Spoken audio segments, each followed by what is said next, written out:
England और France के बीच समुद्र के नीचे से 50 किलोमीटर लंबा टनल बनाया गया है।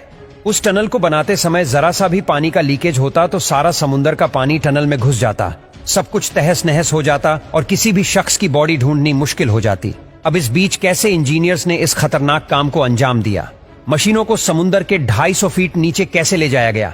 सब सवालों के जवाब आज हम आपको इस वीडियो के जरिए देंगे। इस टनल को बनाते समय यह फैसला हुआ कि इंग्लैंड और फ्रांस दोनों अपनी अपनी तरफ से टनल खोदेंगे। ये काम इतना बड़ा था कि 10 टीमों ने मिलकर इस काम को पूरा किया।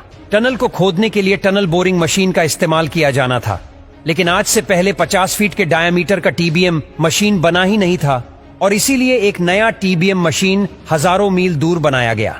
यह मशीन हाइड्रोलिक की मदद से आगे बढ़ेगी। आपने टंगस्टन ब्लेड्स की मदद से मिट्टी खोदेगी और कन्वेयर बेल्ट से मिट्टी बाहर निकाली जाएगी। मिट्टी खोदने में खतरा था और इसीलिए पहले जांच हुई और पता चला कि इंग्लैंड वाली साइड एक चौकी लेयर है और वहां से पानी का लीकेज तो नहीं होगा, लेकिन फ्रांस वाली साइड जमीन के नीचे क्रैक्स बहुत थे और इसीलिए उस तरफ खुदाई के लिए खास तरह की टीबीएम मशीन बनाई गई, जो कि सबमरीन का काम भी करेगी और उससे अगर दुर्घटना भी हुई तो काम कर रहे लोग बच जाएंगे। इस मशीन के पुर्जों को पहले अलग किया गया और तब जाकर पुर्जों को नीचे जाकर असेंबल किया गया। 2 साल तक लगातार वो खुदाई करते गए, लेकिन यहाँ खुदाई के समय ढीली जमीन को सील करना बहुत जरूरी था, क्योंकि अगर समुद्र के पानी ने रास्ता बना लिया तो तबाही मच जाएगी और इसीलिए टनल के साइज के गोलाकार कंक्रीट स्लैब को टनल में फिट कर दिया जा रहा था। कई सालों तक यह काम चलता रहा, लेकिन सभी इंजीनियर्स को एक ही बात टेंशन में ला रही थी कि अगर टीबीएम मशीन आगे चलकर आपस में ना मिली तो यह सारी मेहनत बर्बाद हो जाएगी। इस प्रॉब्लम से बचने के लिए लेजर बीम गाइडेंस सिस्टम का इस्तेमाल किया गया। इसमें दोनों मशीन से एक दूसरे के साथ लेजर बीम के जरिए कनेक्ट थी और लेजर मार्कर पोजीशन चेक करी जाती थी। अगर किसी भी मशीन की डायरेक्शन जरा सी भी चेंज हो तो दूसरी मशीन खुद ब खुद इसके साथ ही अलाइन हो जाती थी।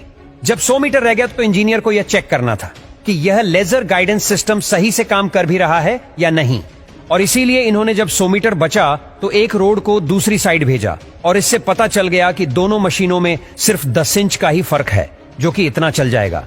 अब यहाँ पर 50 फीट के डायामीटर की मशीन थी और कंक्रीट स्लैब लगने के बाद टनल का डायामीटर सिर्फ 46 फीट ही रह गया था।